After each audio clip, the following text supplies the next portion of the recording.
Going to our rich friend. Hi guys, nasa Thailand na ako. How to say thank you? ขอบคุณ Kapun.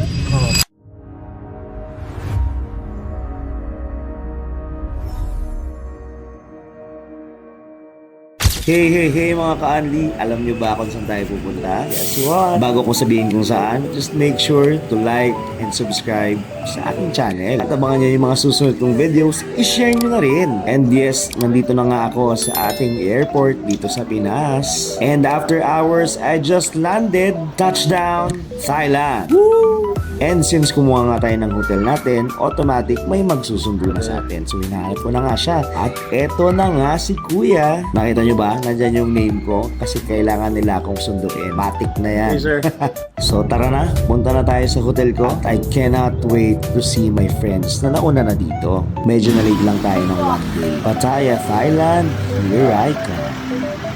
Hi guys, nasa Thailand na ako. And kasama ko na yung mga kaibigan ko. Ayan. Ito po, adik po yan. Adik po yan. Sa makakakita po dito sa bansang Pilipinas. Hilong-hilo po siya. Kasi po, may kinain po siya dito. Ang tawag po nila magic brownies. Yung dalawang yan. At after naming mag-McDo sa Pattaya, Thailand, bumalik na nga kami sa hotel namin. So this is my hotel. Highly recommended itong Hotel Vista here in Pattaya, Thailand. As you can see, napakaganda, napakaayos, all complete. Sobrang komportable at marerelax ka talaga. On my first night, wala akong ginawa kundi matulog lang and magpahinga dahil mahaba yung trip ko. Tomorrow. We're going to our rich friend named Marvin Ortiz. We are riding. Ang tawag sa Grab nila? Ha? Volts? Volts. Volt. Sorry po. Sorry po. Pag plural, Volts. Sorry about that. Teach us more Thai words. How to say eat in Thailand? Eat.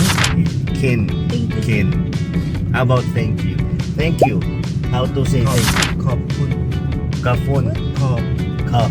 ขอบคุณ Kakun. Kakun. Kakun. You're welcome. ยินดีต้อนรับ Hindi ต้อนรับ Hindi tonrap. Right? Correct. I want to speak Thai. Thank you. Ano ba? Kapon. Kapon.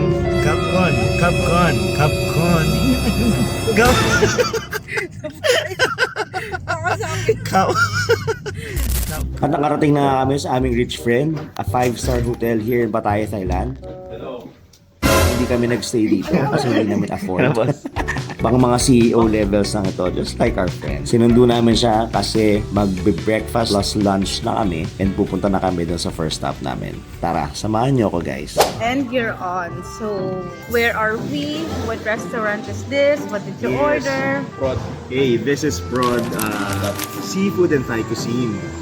So, this is the first restaurant na pinunta natin dito sa namin. Bobo ka ba? Hindi sila kasama. Namin dito sa Thailand. Bobo ka ba? As you can see, ito yung famous pad thai. Titikman natin yung mas legit pad sa Thailand. And I also ordered, kasi ito yung best seller nila. This is number 36. Yung number 36 is yung all-time favorite, kaprao pork with rice. Wow. Ay, ang sarap.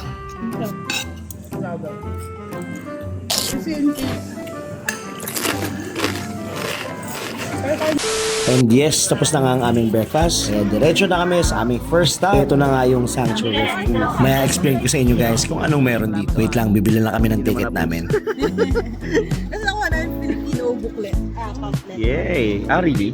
Tagalog. Nandito mo kami sa Sanctuary of Truth. Pero as you can see, ito talaga yung madalas na pinupuntahan ng mga turista dito sa Pattaya, Thailand. Nako, excited na kami. And mamaya pakita ko sa inyo kung bakit kami may hard hat na spot.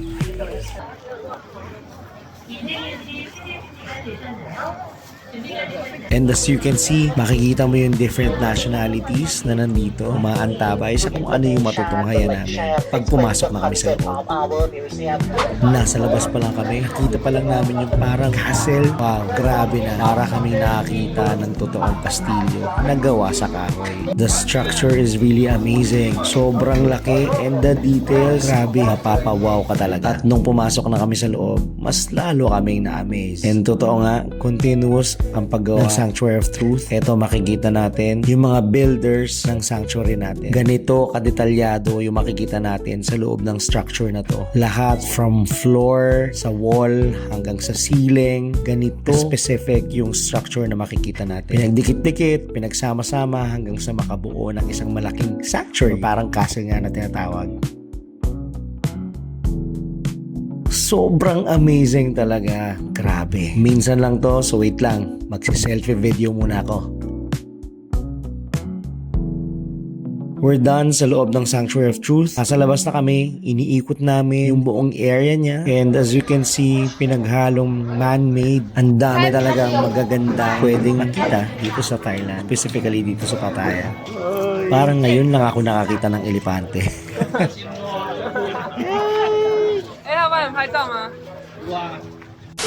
Marami pa kaming papakita dito sa Thailand. So watch nyo yung next vlog namin. Bye-bye!